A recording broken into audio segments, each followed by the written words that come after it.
जय भोलेनाथ गाइस। कथा श्री शिव महापुराण की। और श्री शिव महापुराण में बताया गया है कि हर मनुष्य को अपने जीवन में श्री शिव महापुराण की कथा पढ़नी और सुननी चाहिए। और आज और इस कथा में भगवान शिव जी के नंदकेश्वर की महिमा का वर्णन है। तो वीडियो को शुरू करते हैं। कालांतर पर्वत पर नीलकंठेश्वर नामक शिवलिंग है और यह भक्तों के लिए परम कल्याणकारी है। इसके पास एक सुंदर कुंड भी है जिसमें स्नान करने से सभी पाप भस्म हो जाते हैं और स्नान करने वालों के मुक्ति तो उसके अधीन हो जाती है। और रेवा नदी के तट पर असंख्य शिवलिंग स्थापित है और मैं मुख्य कुछ लिंगों की महिमा का वर्णन करता हूँ। यहाँ पर एक अर्तेश्वर नामक ज्योतिर्लिंग है और यह संपूर्ण पापों का नाश करने वाला है।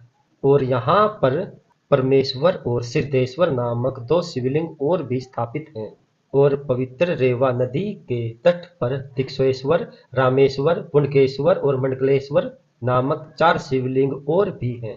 और इसी तरह नर्मदा नदी के तट पर धुंधेश्वर, ललेश्वर, कुंभेश्वर और सोमेश्वर, नीलकंठेश्वर और मंगलेश्वर आदि शिवलिंग हैं। और वहां पर नंदकेश्वर नामक शिवलिंग जो अनगिनत हत्याओं के पाप को नाश करने वाला तथा सभी की मनोकामना पूरी करते हैं। और वहां पर महावीर जी द्वारा कपेश्वर लिंग भी स्थापित है और यह लिंग भी अनंत फल के दाता है। अब सूत जी ने ऋषियों से कहा, हमें नंदकेश्वर की महिमा की शिवलिंग की महिमा का वर्णन समझाइए। तब सूत जी बोले, रेवा नदी के चारों वर्णों के द्वारा एक कर्णिका नगरी है और वहां पर एक ब्राह्मण निवास करता था और उसके 2 पुत्र थे। वृद्ध अवस्था में उसने अपने पत्नी और अपने दोनों पुत्रों को छोड़कर काशी में जाकर तपस्या करने लगा और समय आने पर उसकी मृत्यु हो गई। उसके पुत्रों ने उसका विधि पूर्वक अंतिम संस्कार और पिंडदान किया। ब्राह्मण की पत्नी के पास जो भी धन था उसने कुछ धन अपने पास रखकर शेष धन अपने दोनों बेटों में बराबर बांट दिया। और मृत्यु काल निकट आने पर ब्राह्मण की पत्नी ने दोनों पुत्रों के अपने पास बुलाकर कहा कि मैंने भी तुम्हारे पिता की तरह काशी में जाकर प्राण छोड़ने की का विचार किया था, परंतु ऐसा नहीं हो सकता। अब मेरी यह इच्छा है कि मेरे मरने के बाद मेरा पिंडदान अपने पिता की तरह काशी में जाकर करना और मेरी अस्थियों का विसर्जन भी काशी में ले जाकर कर देना। उसके बड़े पुत्र का नाम सुभाष था। उसने अपनी माता को आश्वासन दिया कि हे माता, आप जैसा चाहती हो ऐसा ही होगा। अपने पुत्र से आश्वासन की बात सुनकर उसकी माता ने भगवान शिव जी का ध्यान करते हुए शिव प्राण छोड़ दिए और शिवलोक को प्राप्त हुई। यह देखकर दोनों पुत्र बहुत दुखी हुए और वह रोने लगे और उनके रोते हुए देखकर आसपास के पड़ोसी भी इकट्ठे हो गए। तब दोनों पुत्रों ने अपनी माता का अंतिम संस्कार विधि पूर्वक किया और अपने बड़े बेटे सुबाद ने अपनी माता की आज्ञा के अनुसार अपनी मां की अस्थियां और पिंडदान के लिए काशी की ओर चल पड़ा। मार्ग में सुबाद ने 20 योजन का मार्ग तय करके बहुत ही थक गया और सूर्यास्त होने पर वह एक ब्राह्मण के घर में विश्राम के लिए रुक गया। और प्रातःकाल उठकर उसने पूजा की, परंतु रास्ते की थकावट न उतरने के कारण उसने एक दिन और ब्राह्मण के घर पर विश्राम करने की सोची। रात्रि के समय वहां पर एक अद्भुत घटना हुई।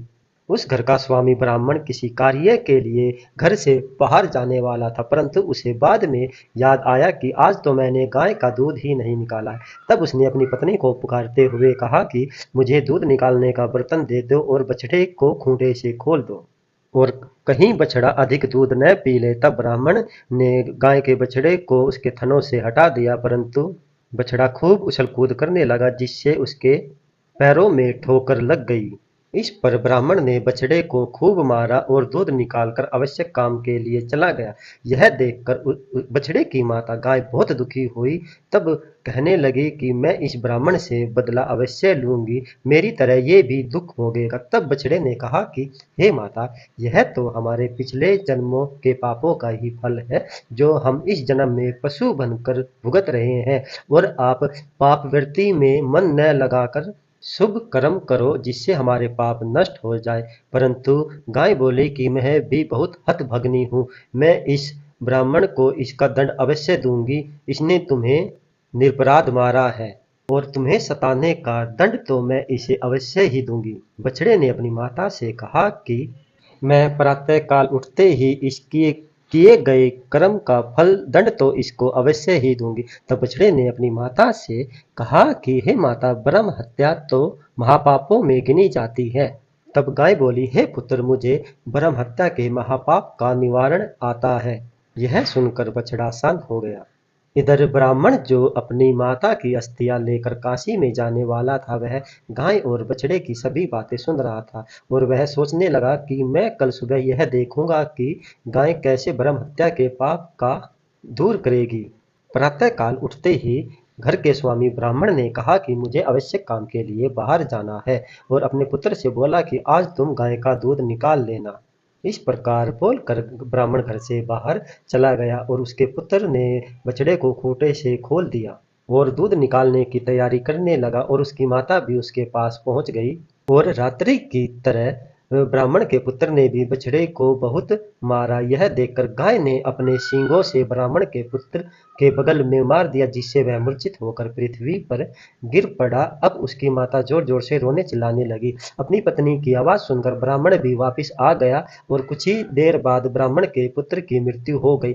यह देखकर ब्राह्मण ने गाय को डंडों से पीट पीट कर घर से बाहर निकाल दिया और ब्रह्म हत्या के कारण गाय का रंग काला पड़ गया। यह देखकर सभी विस्मय करने लगे और गाय का बछड़ा भी गाय के पीछे चल पड़ा। यह देखकर सुभाग, जो अपनी माता की अस्थियों को काशी में ले जाने वाला था, वह भी गाय के पीछे चल दिया। धीरे धीरे वह गाय नर्मदा नदी के तट पर पहुंच गई और वह नर्मदा नदी के जल में घुस गई और उसने अनेकों गोते लगाए, जिससे उसका गोरा रंग जो काला पड़ गया था वह पुनः सफेद हो गया। और गाय के रंग को बदलते देख सुबाद आश्चर्यचकित रह गया और यह सब देखकर वह मां नर्मदा को प्रणाम करके पुनः काशी के लिए चल पड़ा। और रास्ते में उसे एक बहुत ही सुंदर कन्या मिली जो उसकी तरफ देख देख कर मंद मंद मुस्कुरा रही थी।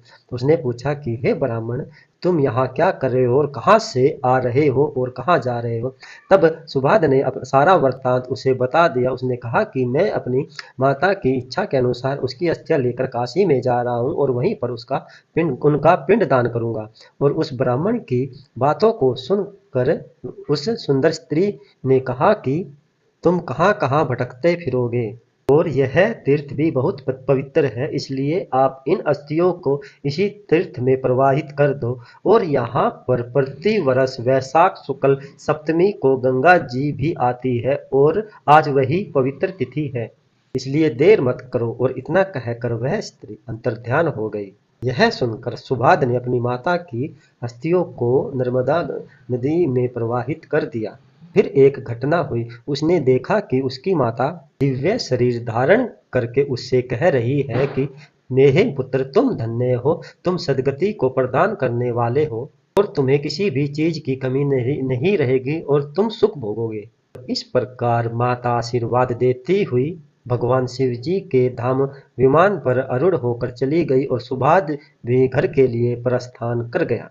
अब सूत जी ने ऋषियों से कहा कि मैं तुम्हें यह चरित्र बताने की कृपा करें कि गंगा जी प्रति वर्ष वैशाख शुक्ल सप्तमी के दिन नर्मदा नदी में किस लिए आती है। तब सूत जी ने बताया कि हे ऋषियों, एक ब्राह्मण था और उसकी पत्नी का नाम ऋषि था। वह नर्मदा नदी के तट पर रहता था। उसका पति पूर्व जन्म के पाप के कारण जवानी में ही मर गया और उसकी पत्नी विधवा हो गई। और उस बाल विधवा ने नंदकेश्वर महादेव की बड़ी तपस्या की और वह पार्थिव लिंग बनाकर तपस्या में लीन रहने लगी। उन दिनों वहां पर एक दुष्ट असुर उधर से आ रहा था और उसकी दृष्टि विधवा पर पड़ गई और वह कामद होकर तरह तरह के विधवा को प्रलोभन देने लगा। परंतु जब विधवा ने असुर की तरफ देखा तक नहीं, तब वह उसे पकड़कर खींचने लगा। परंतु विधवा तो भगवान शिव जी की भक्त थी और वह शिवलिंग से लिपट कर प्रार्थना करने लगी कि उसकी अर्थ पुकार सुनकर भगवान शिव जी प्रकट हुए और अपने त्रिशूल लेकर उस राक्षस को भस्म कर दिया और इस प्रकार सौम्य रूप में उसे दर्शन दिए और कहने लगा कि हे। तब भगवान शिव जी बोले कि मैं तुम्हारी भक्ति से बहुत प्रसन्न हूँ और तुम वरदान मांग सकते हो। तब विधवा ने नम्रता पूर्वक हाथ जोड़कर भगवान शिव जी से कहा, आप तो भक्तों के शरणागत और वत्सल कहलाते हैं। और आपके चरण कमलों को मेरा बार बार प्रणाम। और मेरी यह इच्छा है कि मेरी भक्ति आपके चरण कमलों में सदैव के लिए बनी रहे। भगवान शिव जी ने तथास्तु कहा और उसी समय वहां पर गंगा जी भी आ गई। पतित पावनी माँ गंगा जी लहराती हुई दिव्य रूप धारण करके ब्राह्मणी के पास आकर बोली, हे कल्याणी, मैं तुमसे अति प्रसन्न हूँ और मैं यह प्रतिज्ञा पूर्वक कहती हूँ कि प्रति वर्ष वैशाख शुक्ल सप्तमी के दिन यहाँ पर आया करूँगी। इसका कारण यह है कि जहाँ पर भोले शंकर का निवास होगा, मेरा आगमन वहाँ पर परिणामवश्यक है। गंगा जी की यह बात सुनकर ब्राह्मणी अति प्रसन्न हुई। तभी से भगवान भोलेनाथ पार्थिव लिंग में वहां विराजमान हो गए और तभी से ये वैशाख शुक्ल सप्तमी के दिन गंगा जी वहां आने लगी और तभी से यह तीर्थ नंदकेश्वर नाम से प्रसिद्ध हुआ। आपको यह वीडियो कैसी लगी, बने रहे हमारे एक और श्री शिव महापुराण के अध्याय के साथ। जय भोलेनाथ।